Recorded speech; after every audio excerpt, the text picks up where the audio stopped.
조합제 TV 시청자 여러분 안녕하십니까. 2024년 1월 25일입니다. 며칠 전에 논란이 되는 영화 나폴레옹을 봤습니다. 나폴레옹을 감독한 사람은 리들리 스콧 감독이죠.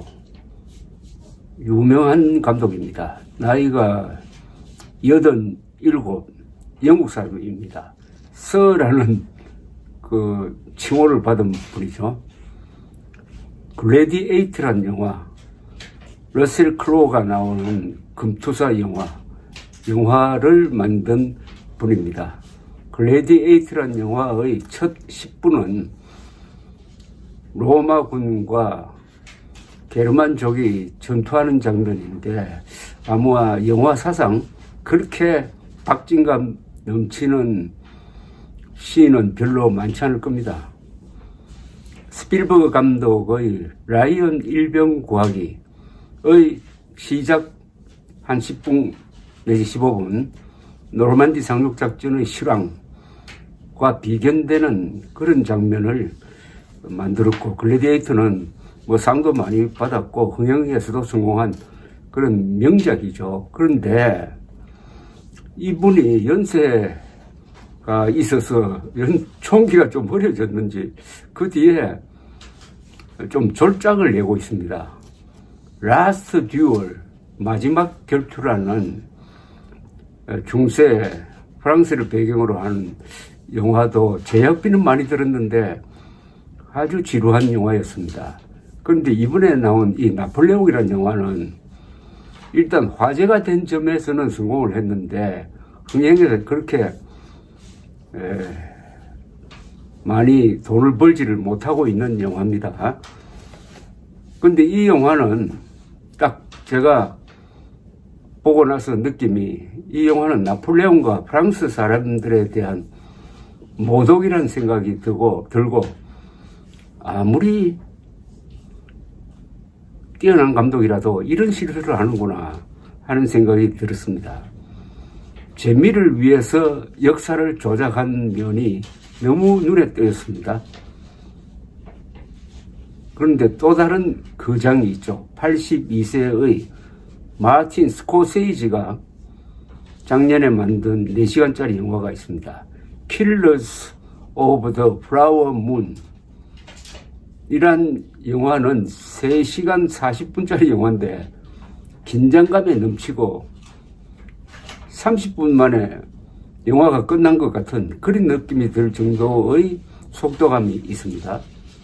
그래서 이 80을 넘은 두 감독이 이렇게 차이가 나는구나.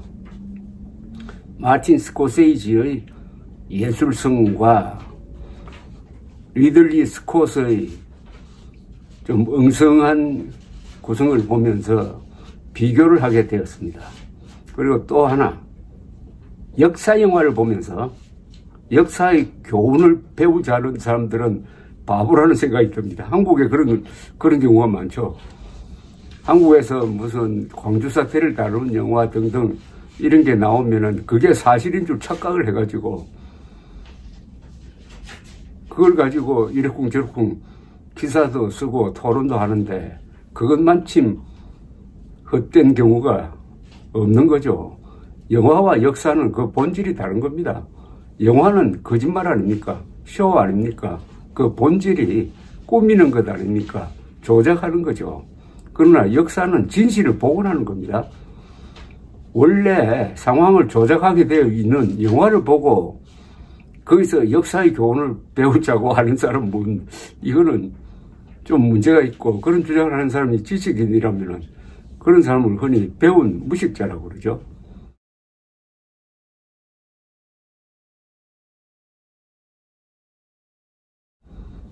자, 그럼 이 영화 이야기를 좀 해보겠습니다. 나폴레옹 역으로 나온 사람은 호아킨 피닉스라는 배우입니다.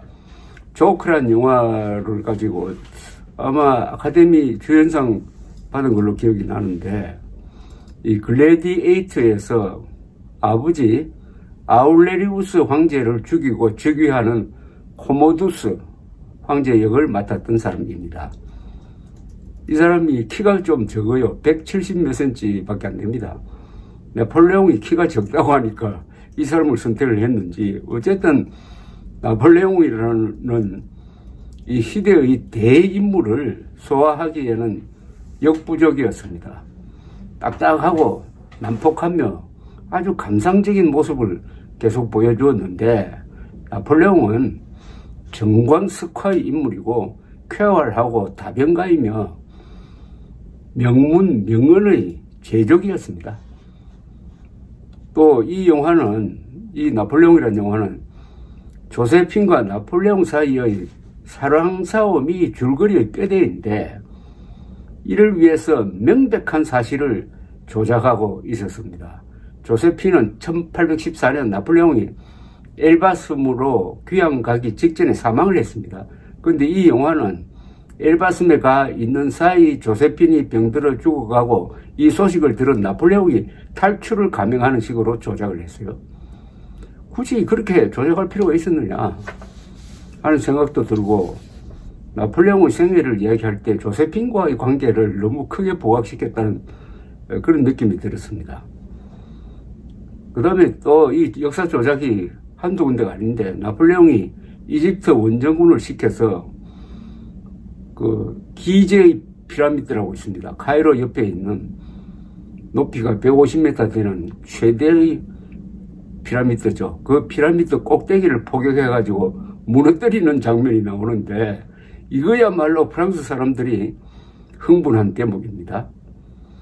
인문적 교양이 풍부한 나폴레옹은 이집트 원정대에 학자들을 참여시켜가지고 중동 연구의 문을 연 사람이었습니다. 이때 1799년 프랑스 군이 발견한 로제타 스톤이라는 이 비문이 새겨져 있는 이 로제타 스톤을 해독해가지고 이집트 고대 문자를 읽을 수 있게 되었습니다.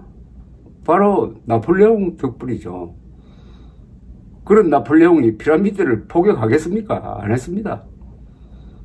스콧 감독은 여기에 대해서 막 따지니까 이집트 원정을 짧은 시간에 극적으로 묘사하기 위해서 그렇게 했다는 아주 무책임한 세명을 했습니다. 그리고 이 영화의 하이라이트라고 볼 수가 있는 1815년 6월 18일 워털루 전투 장면입니다. 저는 이 워털루에 몇 번 갔습니다. 3차례 갔군요. 워털루는 브뤼셀에서 남쪽으로 30분 거리에 있습니다. 그런데 이 워털루에서 나폴레옹이 기병 돌격에 참여를 해가지고 전투를 지휘하는 장면이 나옵니다. 이건 완전히 코미디입니다. 포병 장교 출신인 나폴레옹이 기병 돌격에 참전할 리도 없고, 최고사령관이 전투 지휘를 일선에서 하면 어떻게 됩니까?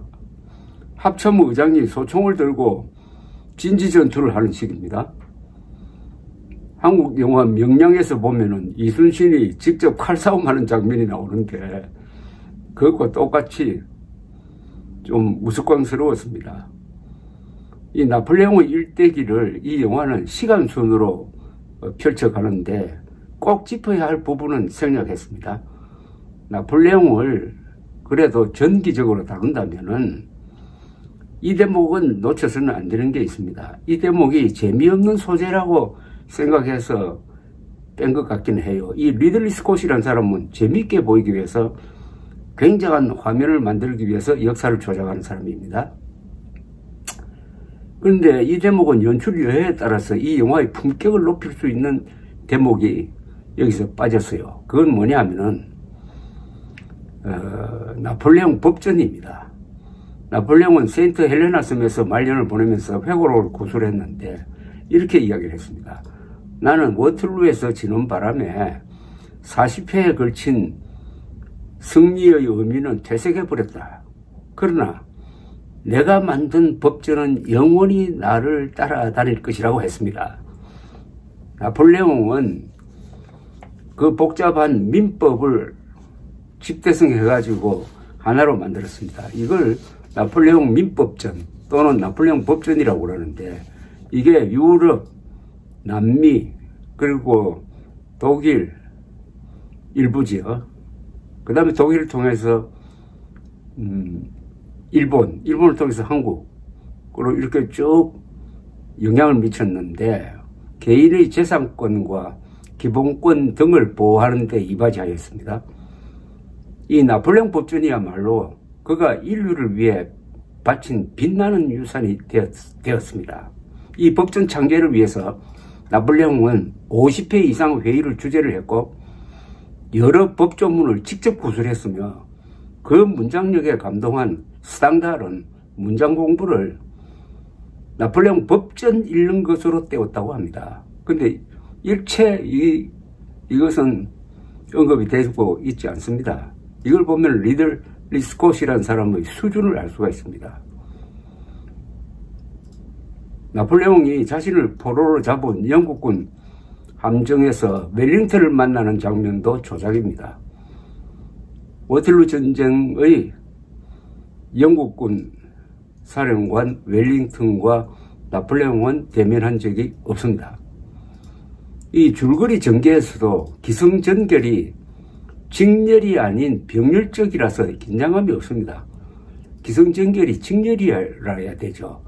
그러니까 하나하나 이을 때마다 건전지를 직렬로 이으면은 점점 그 전력이 강해지듯이 그렇게 이야기가 진행이 되어야 긴장감이 유지가 되는데, 병렬적이라서 그냥 뭐 질서 없이 쭉 늘어뜨려 버린 것밖에 없었습니다. 그러니까 긴장감이 없었어요.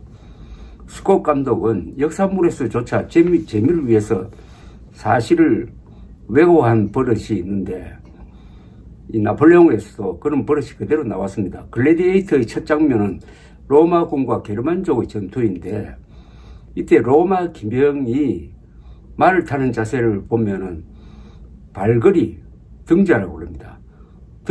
등자를 사용하고 있었습니다. 이것도 거짓말입니다. 유럽에서는 등자가 서기 7세기까지는 사용되지 않았습니다. 그러나 동양에서는 유목민족들이 이걸 처음 사용했으므로 신라, 백제, 고구려 고분에서는 벌써 4세기부터 등자가 발굴됩니다. 코모두스 황제가 콜로세움에서 결투를 하다가 죽는 장면도 조작입니다. 그래도 이 글래디에이터는 역사를 조작한 덕분에 재미는 있었는데, 나폴레옹 영화는 재미도 없으니 결국 역사 조작의 죄만 남게 되었습니다. 역사에 충실한 나폴레옹 영화가 있습니다. 1970년에 이탈리아와 소련이 합작한 워틀루라는 영화입니다. 로드 스타이그가 나폴레옹, 크리스토프 플럼머가 웰링턴으로 나오는 이 영화의 앞권은 워틀루 전투 장면입니다. 우크라이나에서 찍었는데 소련이 기병 15,000명을 엑스트라로 동원하였습니다. 영화 사상 최대 규모입니다. 이 영화를 한번 넷플릭스에서 한번 찾아보시기 바랍니다. 이 세계사의 위대한 배우, 나폴레옹을 맡을 배우를 찾기가 힘들 것 같기는 해요. 그러나 로드 스타이거는 그 중량감이 있는 배우라서 잘 소화를 했습니다. 지금까지 설명드린 대로 영화는 영화이지 역사가 아닙니다. 영화는 그 본질이 사실을 조작해서 새로운 상황을 만들어내는 겁니다. 그러나 역사학이라는 것은 진실을 복원하는 겁니다. 그러니까 영화에서 역사의 교훈을 찾으려는 사람들은 참 우스꽝스러운 짓을 하는 거죠. 우리나라에서 이 역사극을 많이 만들어내는데 진실에 충실한 역사 드라마 또는 역사 영화를 저는 본 적이 없습니다. 그건 거의 불가능합니다. 다큐멘터리로는 뭐 어느 정도 가능하겠죠. 그런데 이런 극영화를 보고 거기서 무슨 감동을 한다든지 거기서 뭘 배우겠다고 하는 이런 이야기를 하면은 좋게 말하면 바보고 제대로 말하면은 이런 지식인들은 배운 무식자입니다. 배운 무식자. 감사합니다.